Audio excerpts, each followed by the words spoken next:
Pesan khusus soal HAM Panglima TNI ke prajurit yang ditugaskan tumpas KKP Papua. Panglima TNI Laksamana Yudo Margono memberikan wanti-wanti kepada para prajurit TNI yang bertugas memberantas kelompok kriminal bersenjata atau KKP Papua. Dilansir dari surya.co, Panglima TNI meminta agar para pasukan yang tergelar di Papua dalam melaksanakan tugas operasi pergerakan hukum di Papua supaya tidak melanggar hak asasi manusia atau HAM. Di antaranya menyiksa atau membunuh masyarakat sipil, kaum perempuan, anak-anak, orang-orang tua, usia lanjut, tokoh agama, tokoh adat, tokoh masyarakat yang tidak ada kaitannya dengan KKP Papua. Pelanggaran HAM tidak ada kadaluarsanya, sehingga jangan sampai setelah pensiun dikejar pengadilan HAM.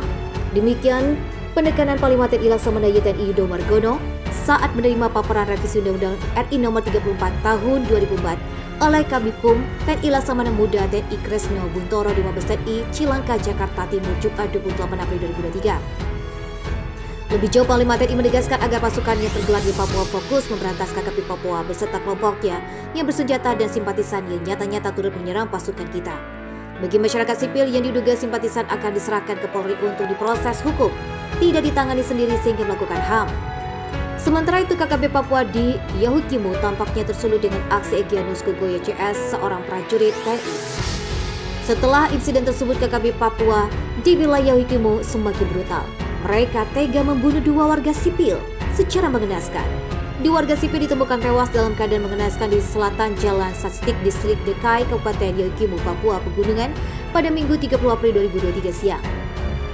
Korban diketahui bernama Asri Obed 54 tahun dan Yonatan Arwan 45 tahun.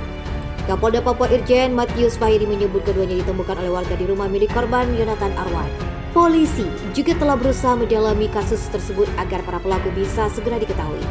Namun Fahiri menduga pelaku pembunuhan merupakan bagian dari kelompok KKB di wilayah tersebut.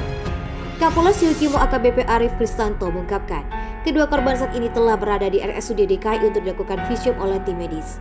Kedua korban mengalami luka yang cukup parah sehingga menyebabkan kematian. Ia mengakui kasus tersebut cukup sulit dipecahkan karena ada beberapa hambatan yang harus dihadapi.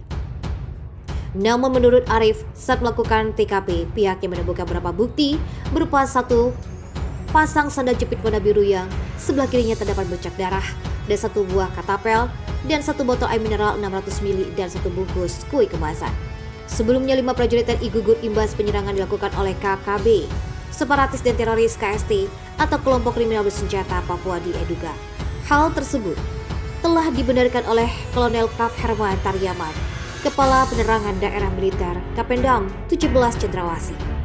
Herman mengatakan bahwa penyerangan oleh KST tersebut dilakukan ketika prajurit melakukan pengembangan pencarian medium Pratu Miftol Arifin. Adapun sebelumnya Pratu Miftol Arifin gugur dalam penyerangan dilancarkan oleh KST.